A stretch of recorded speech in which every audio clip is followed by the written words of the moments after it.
శ్రీమాత్రే నమ. జయ గురు దత్తాత్రేయ నమ. మేషరాశి వారికి సెప్టెంబర్ నెల మాస ఫలితాలు పరిశీలించినప్పుడు ఈ నెల ప్రారంభంలో ఈ రాశి వారికి 12వ స్థానంలో శని భగవానుడు వక్రగమనంతో పాటు చతుర్థ స్థానంలో గురుగ్రహం ఉచ్చస్థితిలో ఉండడం, అంటే దశమ వ్యయాధిపతుల మధ్య ఏర్పడినటువంటి ఈ కోణ స్థితి, ఇంచుమించు 2 గ్రహాలు కూడా ఒకే డిగ్రీ మీదకి రావడం జరిగింది.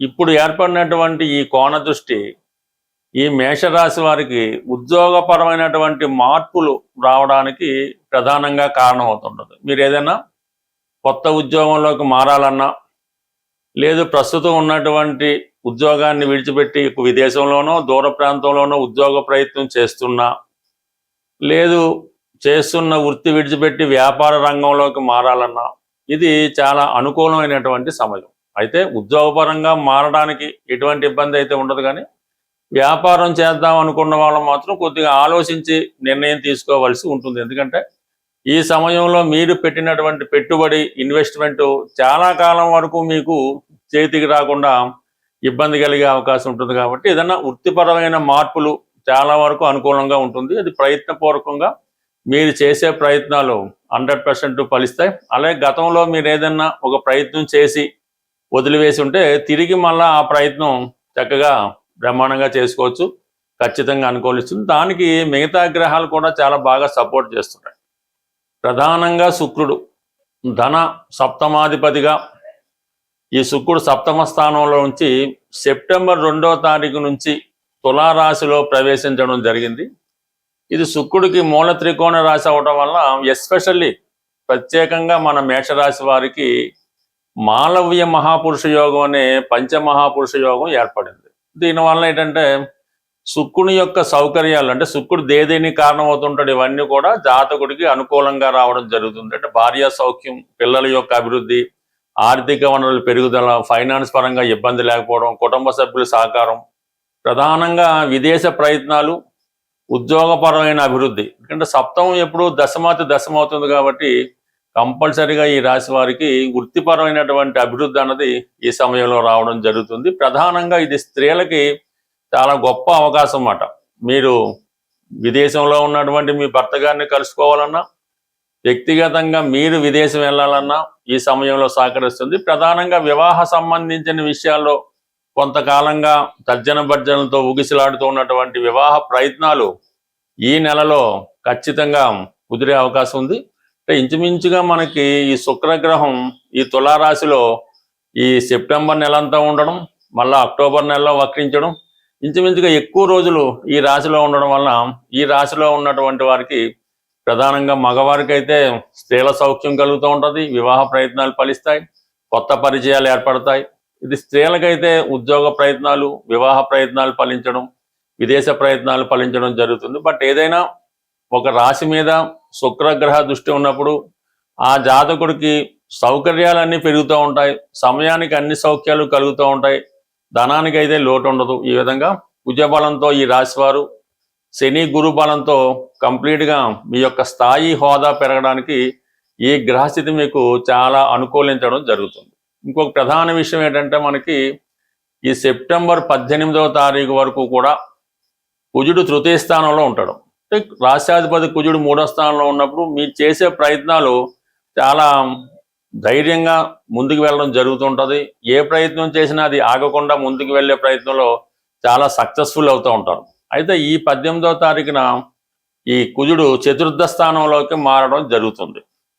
చతుర్థ స్థానంలోకి వచ్చినటువంటి కుజుడు అక్కడ ఉన్నటువంటి గురువు వ్యయాధిపతితో కలియడం, భాగ్యాధిపతితో కలియడం, అంటే మిమ్మల్ని మీరు సంస్కరించుకునే ప్రయత్నం జరుగుతుంది. బట్ ఏదైనా సెప్టెంబర్ 18 తర్వాత ఈ మేషరాశి వారికి నూతన గృహ ప్రవేశం కానీ, ఇల్లు మారడం కానీ, ప్లేస్ ఆఫ్ చేంజ్, స్థల మార్పు, ఇటువంటివన్నీ జరిగే అవకాశం ఉంది. అంటే ప్రధానంగా మీరు ప్లేస్ చేంజ్ అవ్వడం జరుగుతుంది. అయితే ఇది అనుకూలంగా రావడం జరుగుతుంది. ఇష్టపూర్వకంగా మీరు కొత్త ఇంట్లోకి మారడం కానీ, కొత్త ప్రదేశంలోకి మారడం కానీ, విద్యార్థులు లాంటి వాళ్ళు ఎవరైనా ఉంటే వాళ్ళు హాస్టల్లో చేరడం కానీ, విదేశ ప్రయత్నాలు చాలా వరకు ఫలించే అవకాశం ఉంది. బట్ ఏదైనా రాష్ట్రాధిపతిగా ఉన్నటువంటి కుజుడు గురుగ్రహంతో కలిసి ఉండడం, పైపెచ్చు గురు ఉచ్చులో ఉండి హంస మహాపురుష యోగంతో ఏర్పడడం వల్ల ఎక్కువ ఫలితాలు. ఒక విధంగా చెప్పాలంటే ఈ కుజుడికి ఒక నీచభంగ రాజయోగం వంటి యోగం ఏర్పడడం వల్ల మీలో ఉన్నటువంటి టాలెంట్కి బ్రహ్మాండమైనటువంటి గుర్తింపు రావడం జరుగుతుంటుంది. స్థిరాస్తులు, భూములు మొదలగు సేకరణలో ఇతరుల స్వాధీనంలో ఉన్నటువంటి ఆస్తి మీ పేరుకు రావడం జరుగుతుంటుంది. చాలా ధైర్యంగా ఏ విషయాన్నైనా ప్రజెంట్ చేస్తారు. కొంతమంది నూతనంగా ఇల్లు కొనుక్కోవడం కానీ గృహం కొనుక్కునే ప్రయత్నాలు చాలా వరకు నెరవేరే అవకాశం ఉంది. ఇక ప్రధానంగా మరి బుధగ్రహం, బుధుడు ప్రస్తుతం సెప్టెంబర్ 7వ తారీఖున కన్యా రాశిలోకి ప్రవేశించడం, ఉచ్చులో మారుతాడు. అంటే 6వ స్థానంలో బుధుడు ఉచ్చులోకి రావడం వల్ల కొన్ని కొత్త వ్యాపార అవకాశాలు రావడం జరుగుతూ ఉంటుంది. కొంతవరకు వ్యాపారంలో పెట్టుబడి పెట్టడం కానీ ఎవరికన్నా ధన సహకారం చేయడం కానీ జరిగే అవకాశం ఉంటుంది. అంటే బుధుడు 6వ స్థానంలో ఉచ్చులో ఉంటూ వ్యయంలో ఉన్నటువంటి శని అయితే చూడబడుతున్నాడు. అప్పుడు ప్రధానంగా ఏంటంటే ఈ బుధ శనిలో వచ్చినటువంటి ఈ స్థితి కంప్లీట్గా మీరు ఏదైనా కొత్త పెట్టుబడులు పెట్టడం అవి నడుస్తూ ఉంటుంది. అలాగే సెప్టెంబర్ 17న రవి కూడా మీకు కన్యా రాశిలో ప్రవేశించి అక్కడ ఉన్నటువంటి బుధుడితో ఏర్పడినటువంటి బుధాదిత్య యోగం, అంటే సెప్టెంబర్ 17 నుంచి సెప్టెంబర్ 26, 27 వరకు 6వ స్థానంలో ఏర్పడిన బుధాదిత్య యోగం మీలో ఉన్నటువంటి నైపుణ్యానికి తగిన గుర్తింపు రావడం జరుగుతుంది. కొత్త ఉద్యోగ ప్రయత్నాలు చేస్తున్నా, ఇంటర్వ్యూలకు అటెండ్ అవుతున్నా, కొత్తగా ఏదన్నా స్థిరాస్తి సంబంధించిన విషయాల్లో ఏదైనా కోర్టు లావాదేవీలు ఉన్నా అవన్నీ మీకు అనుకూలంగా ఉండే అవకాశం ఉంది. బట్ ఏదైనా ఈ మేషరాశి వారికి వ్యయస్థానంలో ఉన్నటువంటి శని, ఏలినాటి శని యొక్క ప్రభావం తప్ప మిగతా గ్రహాలన్నీ కూడా ఇంచుమించుగా సహకరిస్తున్నాయి.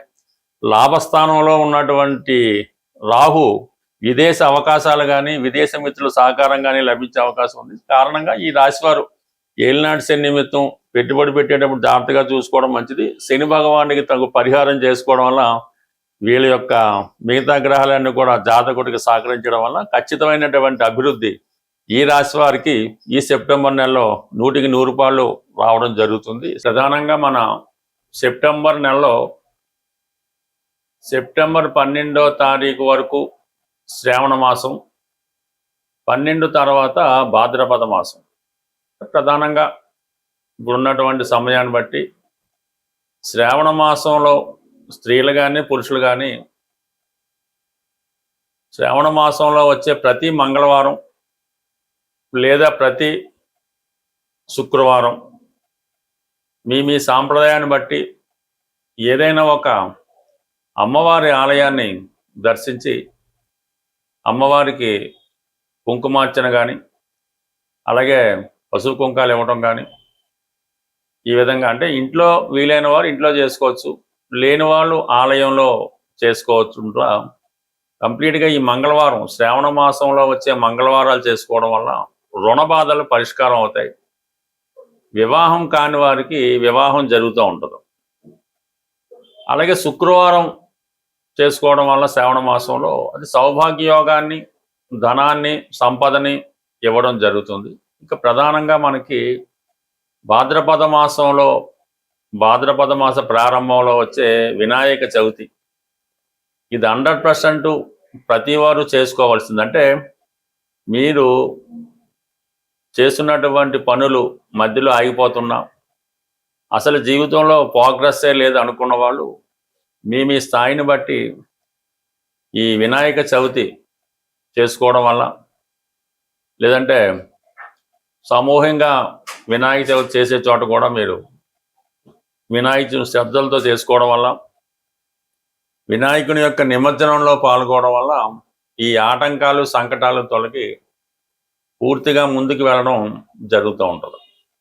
ఇంకోటి ఏంటంటే ప్రధానంగా ఈ సెప్టెంబర్ 27 నుంచి అక్టోబర్ 10 మధ్యలో అంటే మహాలయ పక్షాలు, దాంట్లో పితృపక్షాలు అంటారు. ఇది జీవితంలో చాలా ఇంపార్టెంట్.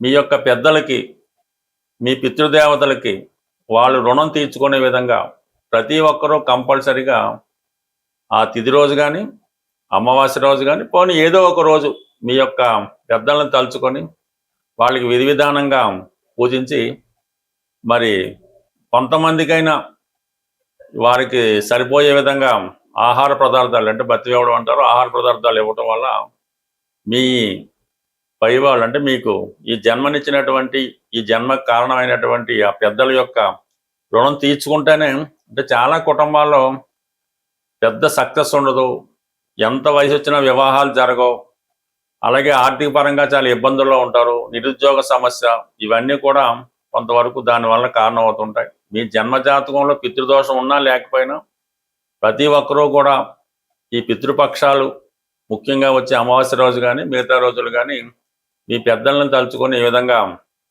ఈ దానాలు అవి చేయడం వల్ల, ఏమీ కుదరని వాళ్ళు కనీసం ఆవుకైనా తృప్తిగా ఆహారం పెట్టడం వల్ల మీ పెద్దలు సంతృప్తి చెంది ఆ శుక్రగ్రహ అనుగ్రహంతో సంపూర్ణంగా మీ యొక్క సమస్యలకి పరిష్కారం దొరుకుతుంది. బట్ ఏదైనా ఈ జాతకాలు, ఈ గోచారం నమ్ముతున్న వాళ్ళు మాత్రం కంప్లీట్గా ఈ చేసుకోవాల్సి ఉంటుంది. అంటే మనకి ప్రధాన దేవతలు ఎంతో, పితృదేవతలు కూడా అంతే. కాబట్టి కంప్లీట్గా ఈ సెప్టెంబర్ 27 టు అక్టోబర్ 10 మధ్యలో ఏదో ఒక రోజు మీకు అనుకూలంగా ఉన్న రోజు తప్పకుండా చేయండి. వీలైతే అమావాస్య రోజు కూడా చేయడం వల్ల మరింత మంచి ఫలితాన్ని పొందడం జరుగుతూ ఉంటుంది. స్వస్తి.